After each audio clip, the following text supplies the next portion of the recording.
Tonight, on the 20th anniversary of the war in Afghanistan, we bring you the heart-wrenching story of one soldier's journey home. The nation's longest conflict has now come to an end, but for so many veterans and their families, another battle is just beginning. NBC's chief foreign correspondent Richard Engel has a story of a young man he first met a decade ago.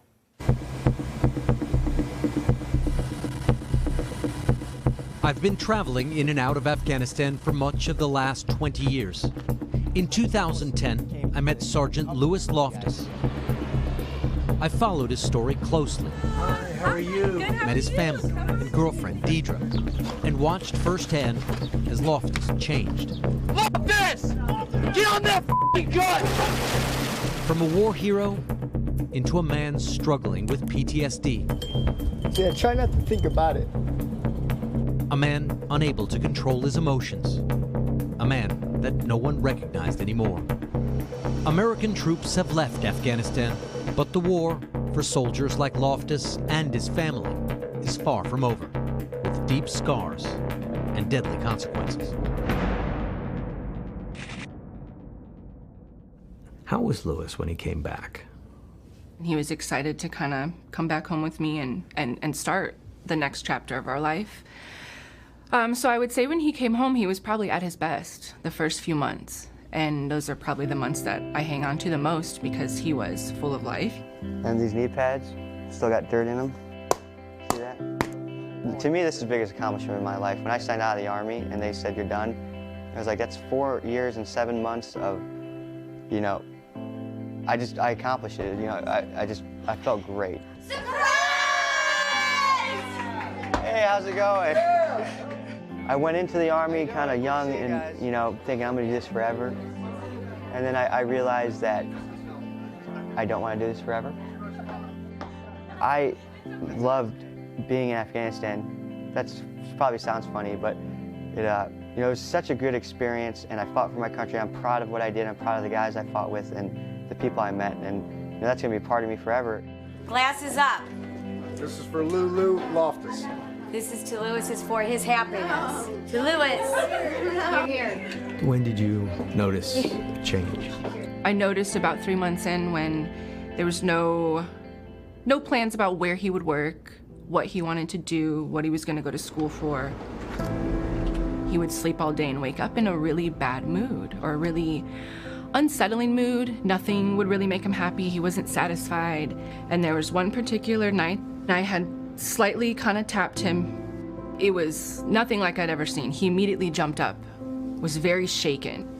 And he said, "Do not ever do that again to me." I knew then and there that it wasn't going to be as easy, if that's the term to use, as I thought it would be. The reintegration. Yes. The trying to normalize his new normal. You know, I think it was obvious that there's things that affected me that were hard to talk about.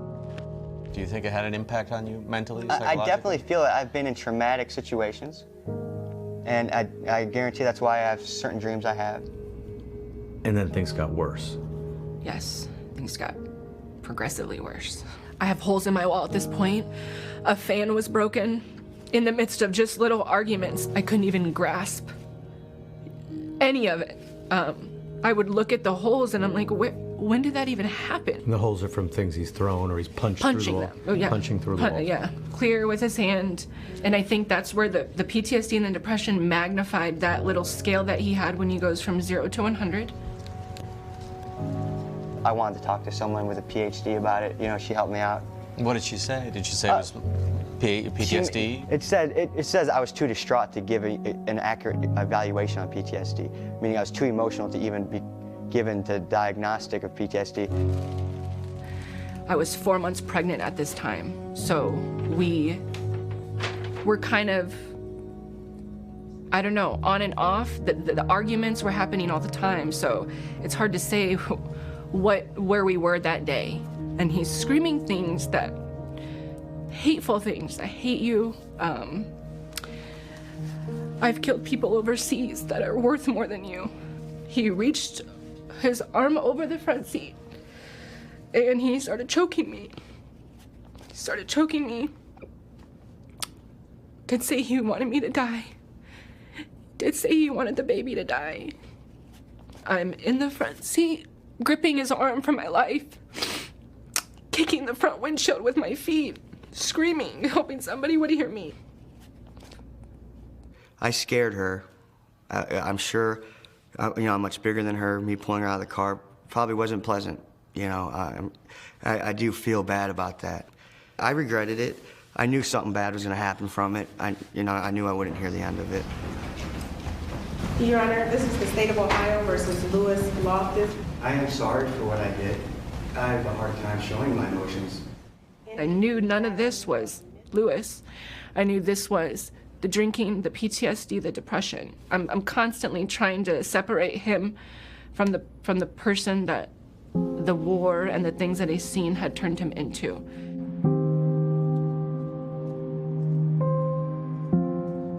I knew him before he came back, so to me that's what I was holding on to, was to get back even a little bit of him. I had the restraining order lifted so he could see Mason being born. And that's the day that I thought or hoped, okay, this is a new beginning, you know, here's the baby, he's in front of you, he's real. Hey, buddy. How do you feel being a new father? Pretty excited, real happy. He's beautiful, and I just like being around him as much as I can. But it's a good feeling. What a little baby. How do you think it's going to impact your life? It'll just encourage me to want to work harder and, you know, just to be a good role model for him. Every, you know, thing I do, I want him to look at, you know, and look up to me, and I want to set a good example. So you bring him back, and it's not getting, I bring him back, and I tell him, like, seriously, we gotta get a grip on this. Like, whatever you need me to do. He's still punching holes in the walls and throwing things. Yes, still escalating. The physical altercation happened 2-3 more times. One of them particularly was when Mason was born. That was the only day in my entire life this far that I actually thought I was gonna die. He had punched the hole in the wall, and he looked at his knuckle like this, and he said, "You stupid bee." And he came from behind me, and he started choking me. He started choking me like this, and he was holding his arm real tight against my neck. And he told me, "Say goodbye to that baby." As I'm slowly grasping, because I could feel him getting tighter, I'm tapping him, and I'm only tapping him to let him know that I'm still there, hoping that that switch would flip, and he would just let go and like, "Oh my God, I'm so sorry." I don't even know what I was thinking would happen, but I wanted to remind him, like, hey, you know, like, I'm still alive. This isn't you. Yes, I'm here. I'm not. Don't squeeze any tighter. Don't keep going. I'm just trying to let him know. And I just shut my eyes after I grasped for that air. And let me go. He let me go. It's such a radical transformation. I've met a lot of soldiers. I've met a lot of people. And this is going to sound strange, but Louis was a sweet guy. Mm-hmm. This is not like him. Yes, the most sweetest soul you probably could ever meet. Absolutely. I'm so thankful for the things that he's taught my children, the things that he's learned there. But I will say that that part of his life just made life never the same on any level. And then it came to a head. Yes, so... Came to an end. There was a situation at my home. Our laundry is down in the basement of the building, and Mason was helping me, or whatever you want to call it, helping me carry it up. I dump the laundry out, and a syringe falls out with a needle cap on the other side of the laundry. On top of my son, on his leg, he obviously did not notice. When I kind of looked at it, I've never seen one before. It didn't puncture his skin. No. It was you. That made me feel like less of a mother because I put my son in this situation and I didn't have to take his dad back. I didn't have to give him so many chances. And I met him on the patio of a place nearby and I said, I'm not here to argue. I'm not here to corner you. I don't even want to be here, but I need you to tell me right now and just make this easy for us. What drugs are you doing and how bad is it? He threw his hands up, he goes, fine. I've been doing heroin. And I think physically my mouth was, jaw dropped. He said, I don't know why I'm doing it, Deidre. It just makes me feel numb, that's all I can say. I don't feel anything when I'm doing it. He said, so I wish I could tell you if I'm gonna stop, why, or you know, what I'm thinking when I do it, what triggers me to do it, but all I know is the feelings that I had a few back when I got home, I don't have while I'm under the influence of that. So he was self-medicating his PTSD with heroin. Yep.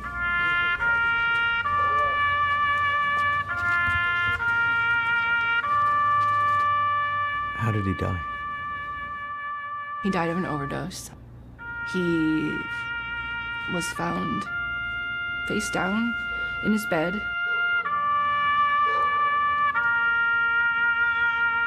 Your kids, how much do they know about all of this? My kids. So they were 5 and 6 when this happened. And I said, do you guys know what happens when you have a bad heart? And Mason said, yeah, you would die because you need your heart to live. And I started getting tears in my eyes. Mason goes, Mommy, why are you crying? We don't have bad hearts. And I said, no, honey, we do not have bad hearts. I said, but Daddy had a bad heart. Mason stared directly into my eyes. And he said, how bad is his heart, Mommy?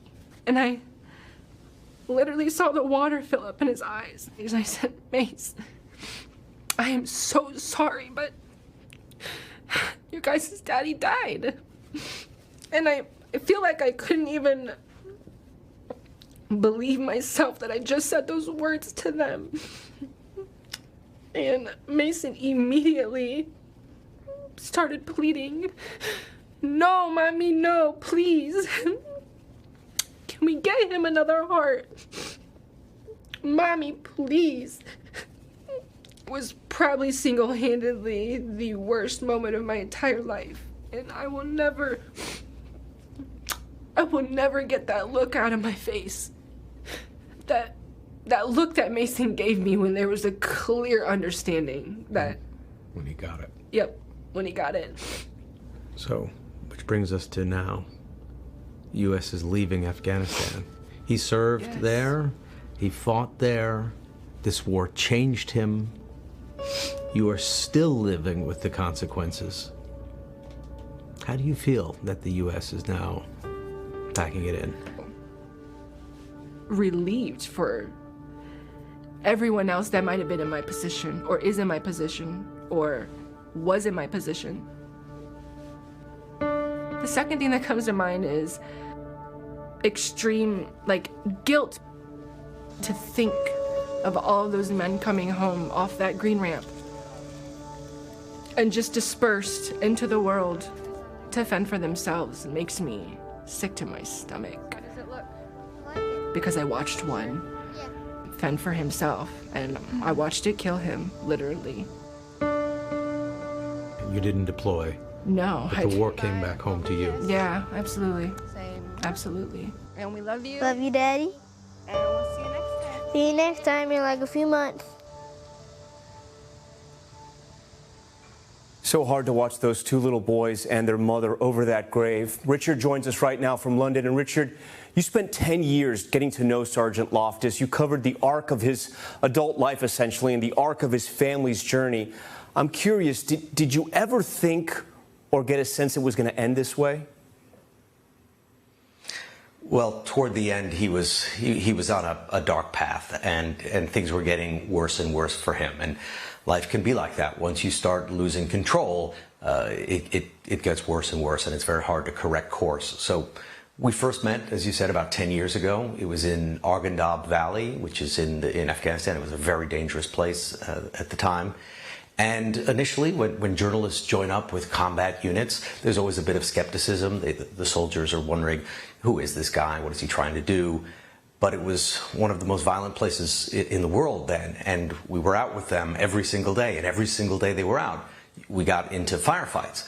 And after you've been in a couple of firefights, and they've seen you standing next to them, and you've seen them in the firefights, you build a level of trust, you build a level of companionship, and every day there were firefights, and every day they were losing guys. So we formed a bond, and I followed his story as he went home. I got to know his family, and then it became increasingly a tragic story of a soldier who wasn't able to come back and fit in the way he had hoped. You know, one of the saddest parts about all of this is that Sgt Loftis is not alone. There are so many people just like him. We're talking about 20 years of war between Afghanistan and Iraq, a generation of service members who have gone through this.